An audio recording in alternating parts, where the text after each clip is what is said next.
Hey everyone, this is John from EastCoastArmory.com, and I'm here today with a project update video for this 1/6 scale radio-controlled German King Tiger heavy tank. Since the last video update, I made some progress on the vehicle's bow hatch area, as well as some other details added to the rear plate. We'll be going over all these detail modifications in this video. Starting this video off takes to the bow hatch section of this model. Now, all of the kit supply components are placed here on the table, and I will be going over them momentarily. Now, when it comes to the actual layout, quality, and design, these pieces here are almost identical compared to the earlier renditions of the Armortek King Tiger that came out a number of years ago. There are maybe one or two slight variations, but other than that, what you see here is basically what you get. Now, I'm pretty sure that the renditions of the King Tiger that have recently been re-released, as well as their Yag Tiger, might follow the exact same layout or possibly even use the exact same components that we have here on the table. And if anybody has or is working on one of those kits, there are going to be some modifications that I will be making to this portion over here that will probably come really handy with your build of the King Tiger. Alright, now starting with the biggest parts, which is this main plate that we have here. Just like with the real King Tiger, on the Armortek King Tiger, the transmission axis plate is a separate section compared to the rest of the upper deck. And on the King Tiger, as well as the Panther even, this serves two functions. First, it's exactly how you get in and out of the vehicle via if you're the driver and the radio operator. But if you need to get access to that transmission, you need to yank it out for whatever reason, you undo these bolts here, yank off this plate, and then you can get access to the transmission below, which is not an easy task even with this access plate. But regardless, here goes the component now in more focus. We have the plate itself, just like with the remainder of the Armortek kit. It's comprised of, I believe, laser cut aluminum alloy. The hatch areas are CNC'd and do have their appropriate shape to them. These sections here are pre-tapped with some threads, and I'll show you why in a second. And just like with the other fastener locations on the top deck, these sections here are countersunk, so that once the fasteners are added, they are flush with the deck as per the real unit. Underneath, there's nothing really much to talk about. It's just a plain plate, but by and large, this unit here is very closely resembles that of the real unit, and it's actually a really nice design piece. Now, moving on from the main plate takes to the bow hatches. Now, the bow hatches are both a left and right-hand specific piece, which is exactly what they should be. Each of the pieces are basically identical, but a mirror image of each other. Here you have some material removed for the pivoting cap. Just like with the other plate, it's all CNC'd. We also have these divots found in these sections here for the various bits of equipment that will be fitted to the external portion of the hatch. And on the inside, we do have some very basic, I should say detailing, but it doesn't really count as detailing. But the hatch isn't just a flat plate, so that is nice and accurate. It does have this little inset portion over here, which is milled in, and also around the leading edge.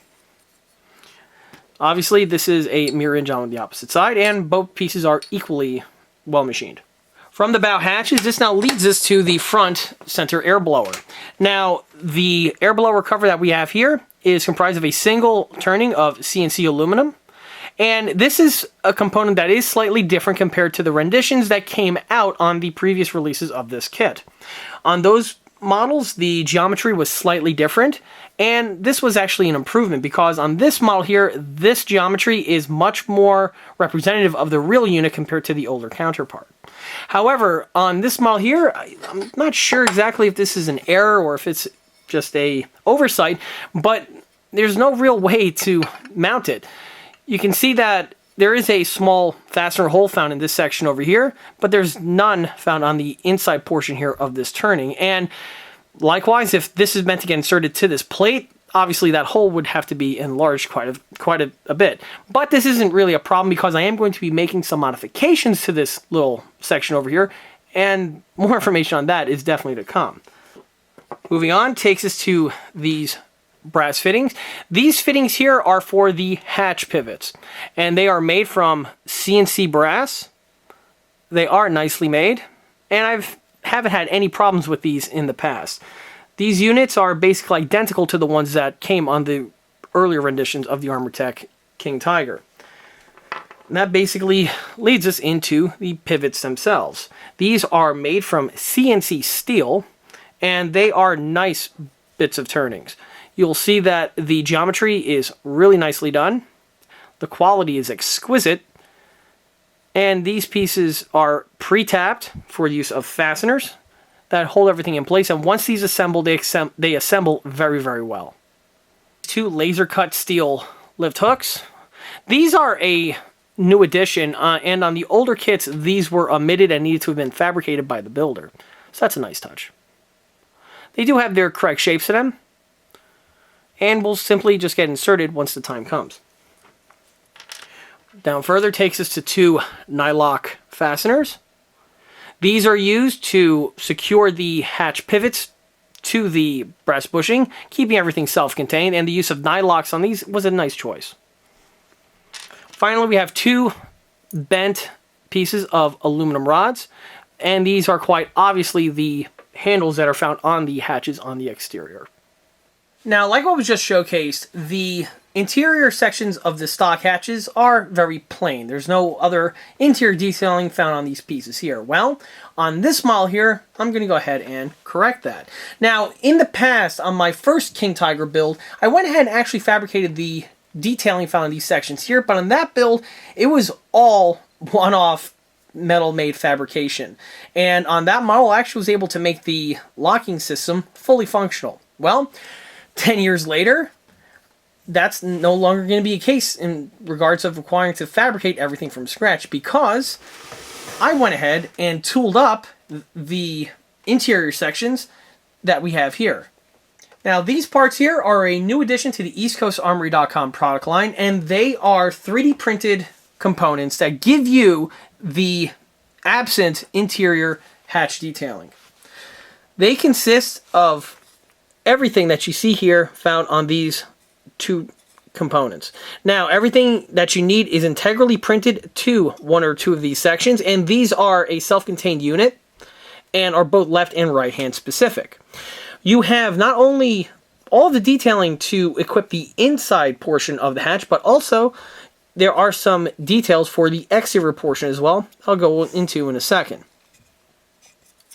Now, outside of the hinge detailing, also supplied with the set are the headrests. Now, the headrests are actually made from cast rubber, made from 3D printed masters, so the components will line up exactly where they need to go on the 3D printed piece.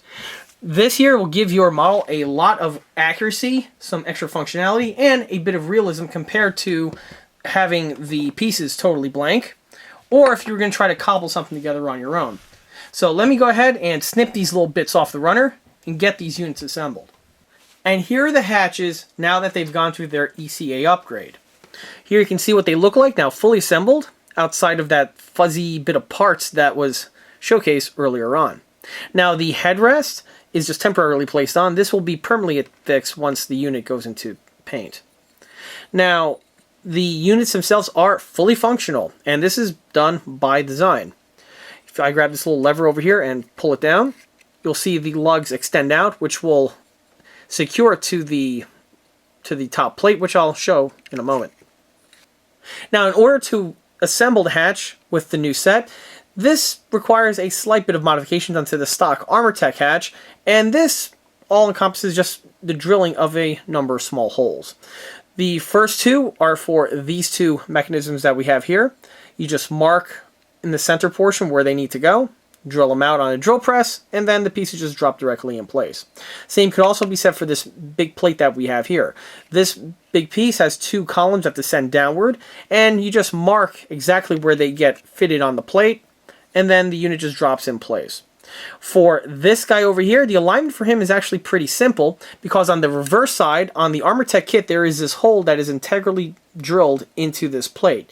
With a 16 or 3/32 of an inch drill bit, you just drill directly through, which will then allow you to insert the pivoting mount that we have over here. This gets fastened, or I should say glued directly to the hatch, and then the lever gets sandwiched in between this 3D printed nut. The nut gets glued to the stem, thus allowing you to keep it in place but have the piece pivot like the way you see it here. On the outside, you notice I also supply you with the detail of the cone that is found on this component. With the cone, this seals up the remainder of the set. Now, on this hole over here, this hole does need to be slightly enlarged compared to the stock original, just so that the new 3D printed cone fits better in place. Outside of that, the units were a problem-free installation, and once done, you do have the full functionality of the hatch. To test it out, here I have the hatch fitted to the top plate, and you can see that the lugs clear perfectly and are able to extend out without making contact with the top plate, and it'll actually hold the unit in place. This will definitely be more visible once the main pivot points are fastened on. With the hatches now out of the way, the next area to turn my attention to are, well, finishing off the remainder of the hatch components, namely the pivoting sections. Then these guys will head off into paint. From here, though, I'm now going to turn my attention to the underside here of this plate. Now, once the interior detailing is completed, it's then time to mount the stem for the actual hatch pivot. Now, this component here is a stock unit with no mods that have been made. They get mounted to the hatch with the kit supplied method, which is the use of countersunk fasteners, and then we have some hex nuts on the outside. Now, on the real King Tiger, this is actually in reverse, where we actually have hex bolts on the outside, and because of that, you're not going to have the threaded sections of the fastener sticking out. So what I did was I went ahead and removed the extra threading with the Dremel, and from here I'm going to convert visually the look of the hex bolts into, or I should say the nuts, to make them better resemble that of hex bolts. And the way this is done is with some solder. So you'll notice that the threads have been completely ground off with a cutting disc on a Dremel, and the thread section's completely flush with the nut. While cutting them off, I also grind a little bit of material away off of the nut itself just to abrade the surface, which will help the solder stick better. Now, from here, I'm going to go ahead and apply a little drop of flux to each and every one of these units. Now, if anyone's a frequent viewer of the channel and you've seen my other video on late production tanks like the late production Tiger 1 or even the King Tiger for that matter, this is basically the exact same procedure that I use on those sections as well, namely on the hubs, because some of the fasteners that are exposed are nuts and some are just the heads of bolts. But if you want more information on that, I suggest watching those videos. But here we go. So I have the flux on, the iron's nice and hot. I'm going to heat up a little bit of solder, and I'm just going to go ahead and melt it right over the nut and the fastener. Then just do the same thing for all of the nuts.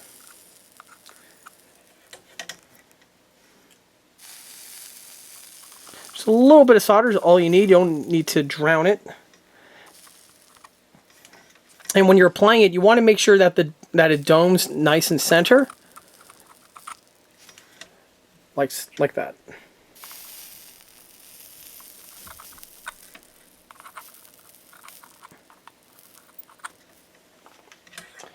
And then once the solder sets, or I should say cools off, the procedure is complete, and now the unit looks like that it's held on with hex bolts as opposed to just the nuts on the exterior.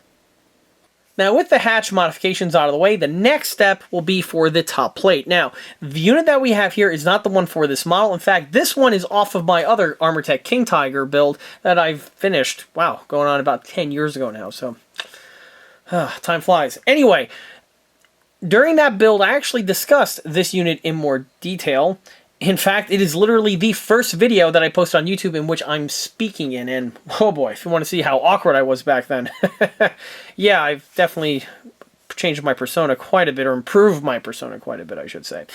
That out of the way, here we have the original setup. Now, the way this works is I modify the center blower to act as a piece of detailing, but it also is a knob that locks this unit to the top deck, keeping it in place, and if I need to get access to the inside of the vehicle, you twist the air filter and the unit opens up. And oh, by the way, here you can see the original hatches that I went ahead and fabricated, and if you will notice a striking resemblance from these old patterns to my new 3D printed ones, but that's you can see exactly how I figured out how to make them. Anyway, here you can see the unit in function. So it's a very simple system. Basically, you spin the knob, or on the outside here, it's just an air filter, and when you twist it, this star here pulls on these lugs, releasing the unit from the top deck, and you can take it off. Now I have here a spring that has been added to just give the component a little bit of resistance and to help keep it in its closed state. It's a little bit on the stiff side now. It's a little drop of oil could help, but from what I've seen since I've posted the last Armortek, or I should say my first video on this subject, and when I posted pictures of it all those years ago, this seems like it's actually a really popular modification that customers, or I should say that other Armortek customers like to do to their builds, because it's such an easy access point and it really gives a lot of convenience to the build. Now in this model here, the unit is going to be slightly different for the simple reason that the design of the air filter has changed quite a bit from the earlier Armortek release. Here you can see the air filter, and we compare that to the current generation one.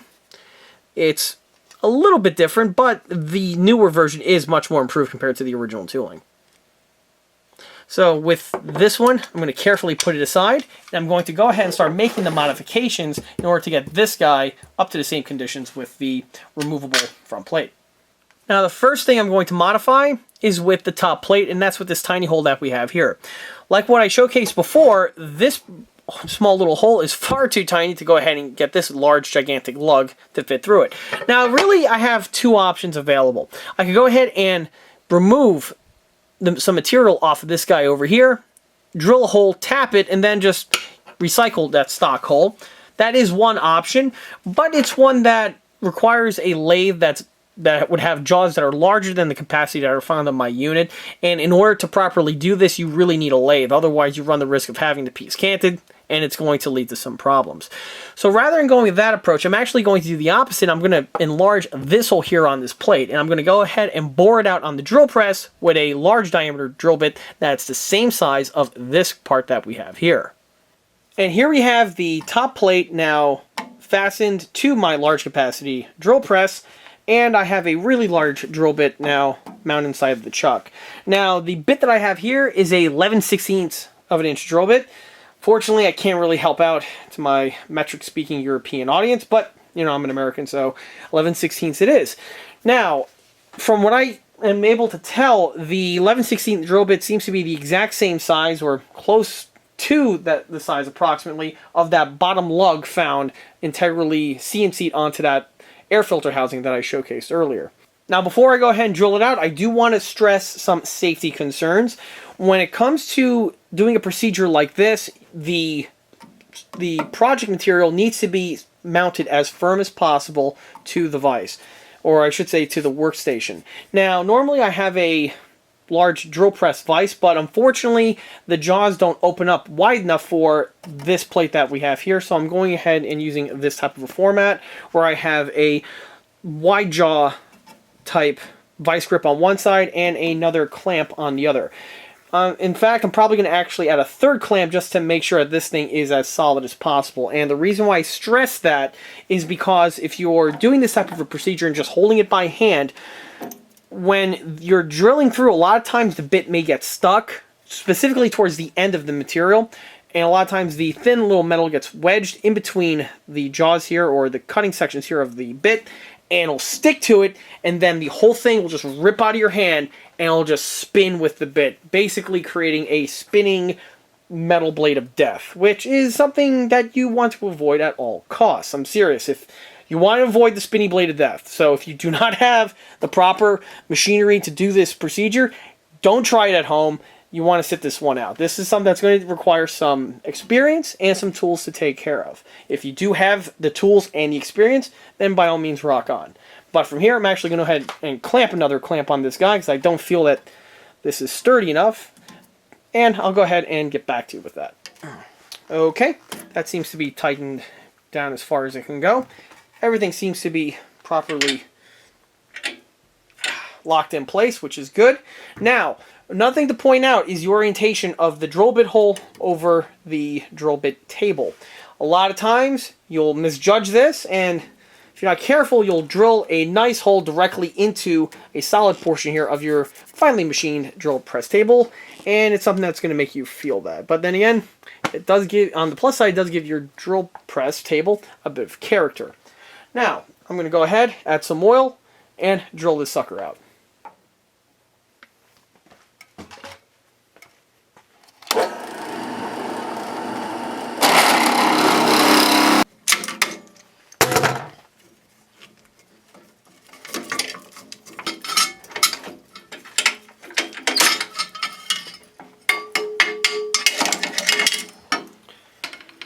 Well, the hole's been enlarged. Let me go ahead and wipe all this crap off, and let's see if the lug now fits. Well, now that the hole's drilled, unfortunately, the lug still doesn't fit inside. It's just slightly too large, so it's close, but no cigar. Plus side is, though, the hole's large enough where it doesn't take too much hand fitting in order to go ahead and enlarge it further. So let me go ahead and do that. Probably going to use either a Dremel with a sanding drum on it, or possibly even a large round file.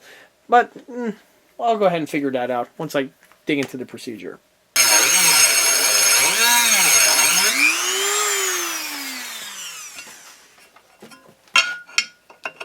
Almost there. Whew. Almost getting hot. But let's see if it works. Ah, perfect. With the air filter now fitting on, it's now time to start the next phase, which is modifying the filter itself. Now, as it sits right now, you'll notice that the air filter goes totally flush with the deck, which is less than ideal. Well, I went ahead and swung by my local hardware store and picked up some extra bits of equipment in order to flesh this piece out. The first is this really gigantic washer that we have here. This washer fits around this lug perfectly and is going to act as a spacer, giving me the clearance required in order to have the air filter stand off of the main deck. You can see just how that looks, and the piece is at a completely perfect height. Now, on the inside portion, you'll notice that the lug here is perfectly flush with the bottom plate, which is also going to make the job a little bit easier, because now, if it's flush, I can go ahead and make the fasteners holes required in order to get this thing in a way where it can pivot and stay locked to the top deck. So, without further ado, I'm now going to go ahead and modify this guy here by drilling out the center portion of this unit, probably tapping it, and then proceeding from there. Now, the way this is going to be done is with the lathe. I'm going to go ahead and put this lug into the chuck, and then with a drill bit I could just go ahead and center drill this guy completely throughout. By going with the lathe approach, the hole is going to be absolutely centered, and there's no risk of the piece being canted in any way, shape, or form.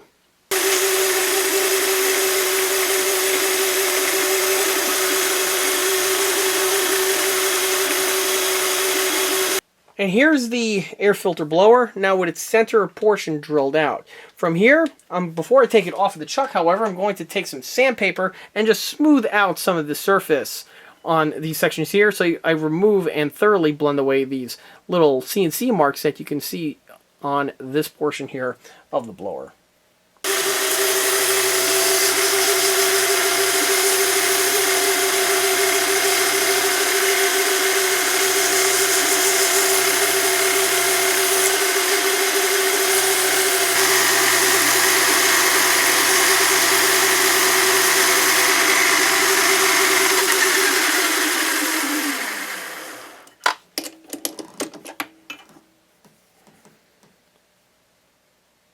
And there we have it. It's amazing on what just a few moments with some sandpaper on a lathe can do. Now, another crucial bit of equipment that I need to add is the retention plate. Now, the retention plate in this model here is going to be fabricated out of two washers that are going to be soldered together.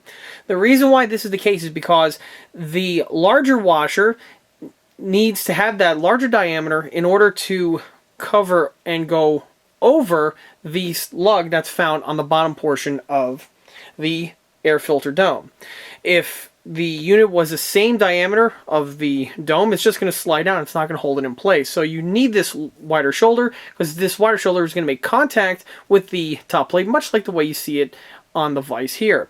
The problem is the hole in the center is far too wide for the use of the fastener that I'm going to use to keep everything bolted together.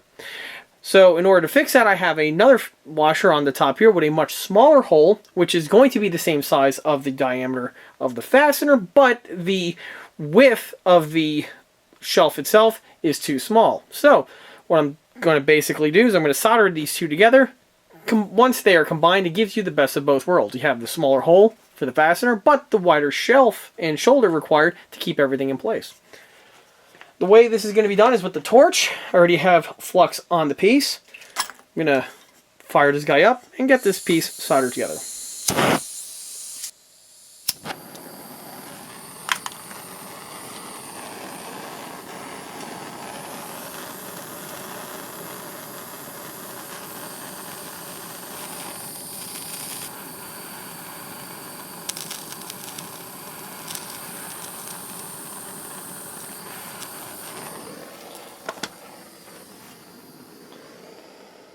And that's all that's really required to get the piece together.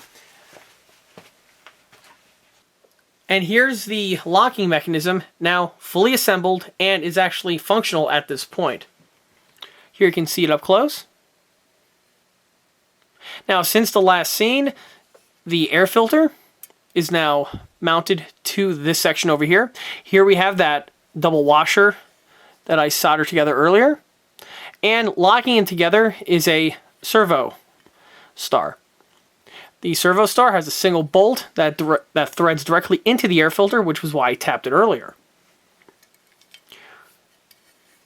With the way the washer layout is, it gives a nice, smooth, rotating surface that holds it completely securely in place. This thing will never fall off on you.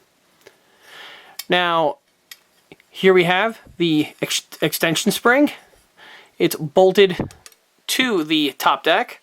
Now, currently, the way you see it here is really more or less temporary. The reason why is you'll notice that the locking pieces are still rattling around, and I haven't really torqued down yet on the fasteners. The reason is quite simple. Soon, I'm going to make a few more mods to this section here, and once that's done, this entire assembly is going to be disassembled in order so I can get everything in its coat of primer. Once the top plate is primed, this mechanism will be reassembled, but in a more permanent state. Although it's on in a temporary manner, the system is still fully functional. Now, these plates over here are equally as important as the other mechanisms that I point out because they serve two functions. First, they are an alignment mechanism for the lugs, and it aligns them perfectly in a linear motion when the piece is operating. Otherwise, they'll just spin around freely on you. And with this setup, it forces them only to cam in a linear motion, as you can see here. Now, the other purpose is that on this one here, it actually acts as a stop. This little portion is wider compared to the actual lug, and it rests up against the brass angle that we have here. Because of this, you can only rotate the lock in one direction, which will open it. And then when you let go, this unit here will make contact with the L, acting as a stop point and preventing any more motion on the piece. Now, on the one in the back, this one's actually pretty important on the area where you need to put it. If you put it too far out to the edge, first you run the risk of it hitting that inner lip that's on the inside portion of the top deck, and that's also true for the one in the front too. You have to have it clear perfectly, or else you're going to make contact with it, which will cause some problems. But the version in the back has another equal job, and that's to keep everything self-aligned.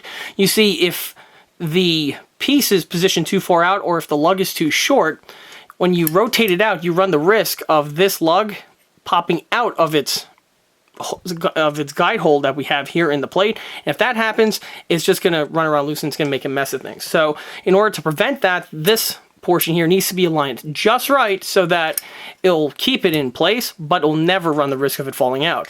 No matter how much I rotate in the open direction, which it locks in this type of format that we see here, this piece will never be able to come out. Now on the outside, it looks completely seamless. And if you didn't know about the locking mechanism, you would have never guessed that there would be one, and that's the whole idea. With this system, it's completely passive. There are no fasteners to worry about. There are absolutely no other little gizmos that are showing the fact that this plate can come off for access. You just simply twist and you lift, and the plate is now removed for you to get access to the model. Well, with this is actually a huge step out of the way. Now we're going to turn our attention to the remainder of the external details. Now, if you look here on the top portion, we do have a row of fasteners that are also found on this plate, and if we can recall from the last video or two, they were also found on the top portion of the deck as well. Now, just like on that video, I went ahead, or I should say I'm going to need to bore out these holes to be a little bit wider because I'm going to be using larger fasteners that were recommended with the kit. If we can recall, on this rendition of the Armortek King Tiger, they want you to use cap screws for the assembly of this piece, but on the real tank, they were actually just standard hex bolts. And in order to use standard M3 hex bolts, these welds here need to be enlarged slightly. And this, of course, is done with the drill press. But before I could do that, this fancy getup that we have here is going to have to be temporarily disassembled. And here we have the bow hatch area now fully completed, and at this point here I can move on with the remainder of the build. The hatch plate itself has been coated in primer on both the inside as well as on the outside. On the exterior you can see the fasteners that I added. Now on this part here, the fasteners are just for looks and have no functional purpose, as opposed to the other fasteners I mentioned in the other video where they actually hold that plate to the deck. The interlocking mechanism is now fully completed and is permanently mounted in place. And the hatches are also fully detailed, painted, and weathered. You can see that they are obviously fully functional, and they do want to move around fairly easily, which is a good thing, and it helps you open up the hatch when it's on the vehicle. The locking mechanisms do work,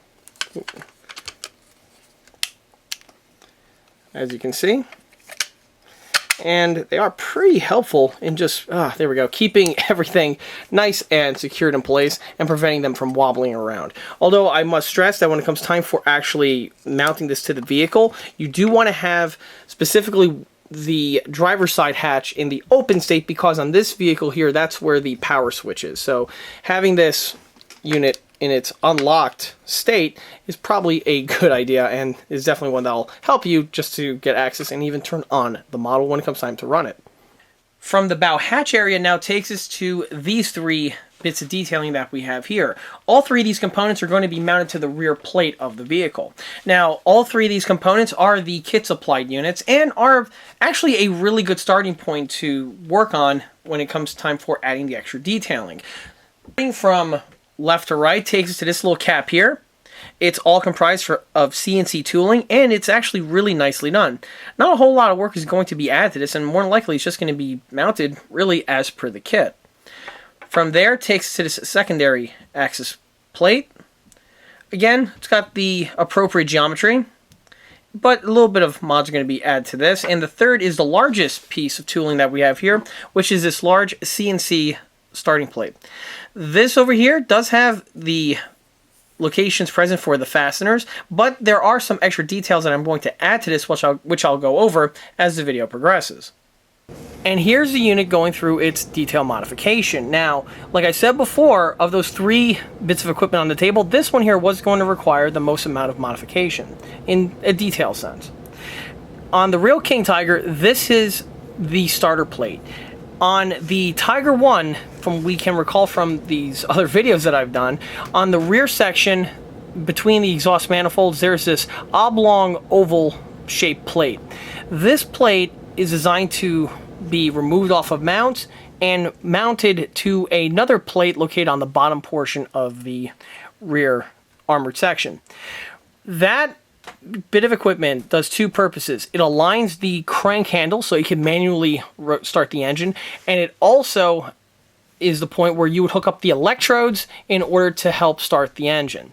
Well, on the King Tiger, and this is true for the Panther as well, they went ahead and simplified that design quite a bit, where they build all of that equipment into the main armored cover, as opposed to having a separate piece which has to be mounted to the vehicle, and then you would have to remove it and mount it to another location. On the King Tiger, it was much more streamlined. Now, what that means for this model here is that we have this plate, and it has the following shapes to it. What you see here are actually two plates. The main plate itself gets fastened to the tank, and also, you notice the fastener location holes here. These I'm not going to mess with because these are actually going to be used to fasten this bit of equipment to the model. The second is another smaller cover cap that we have dead in the center. This one here would be removable, and that's done via a large acorn style fastener, which is located in the center. On the Tiger 1, it was a larger plate found in the middle of the rear plate, and that would act for the same purpose. On the King Tiger here, they simplified the shape a little bit. Now, from there, this takes us to these other two holes that we have here on the sides. These two holes here are for the electrodes. Now, like I said before, you would actually hook up basically jumper cables to these two sections over here, and this would, in essence, boost your engine, being able for you to start her up. On the King Tiger, those electrodes are integrally built into this plate here, and I'm going to be installing those momentarily.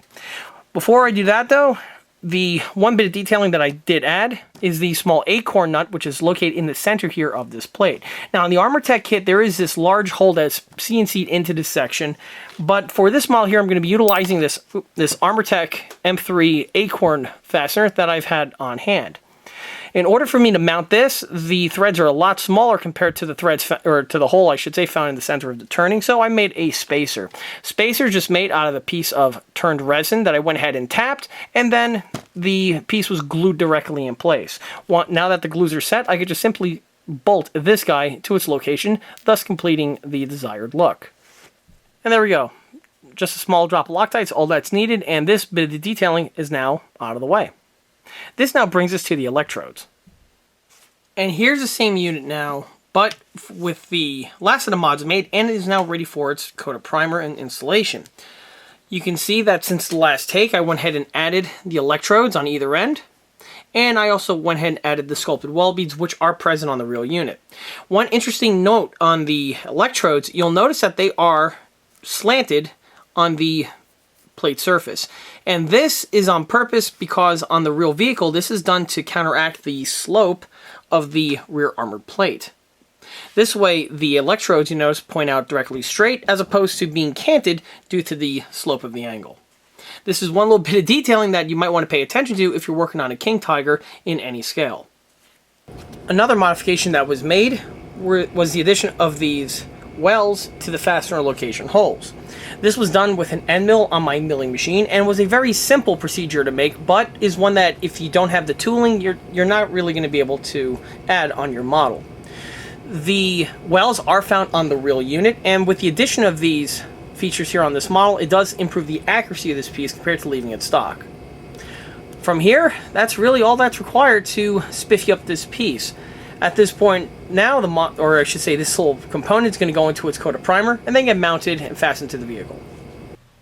After the primer is added, all three of the details are now permanently mounted to the vehicle. Now, for the actual purpose of this cap here, from what my information tells me, this was a feature added to many German tanks due to the experiences learned from dealing with the Russian winter. On many late production Tiger 1s, this exact same detailing was added to the rear plates. What was encountered in Russia was that the temperatures would get so cold that the engines inside of their combat vehicles, or armored vehicles specifically, would ice up, where the oils and the coolant fluid would become rock solid.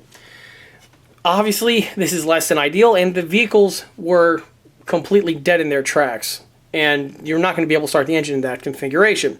So what the Germans went ahead and did was develop the system that we have here, where on the inside of the engine compartment there is a duct, and this duct is sealed off with this cap.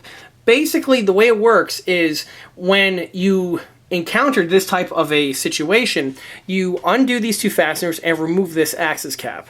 There is then this small little sheet metal shelf which gets fastened to this section over here, and this props up a German World War II era blowtorch.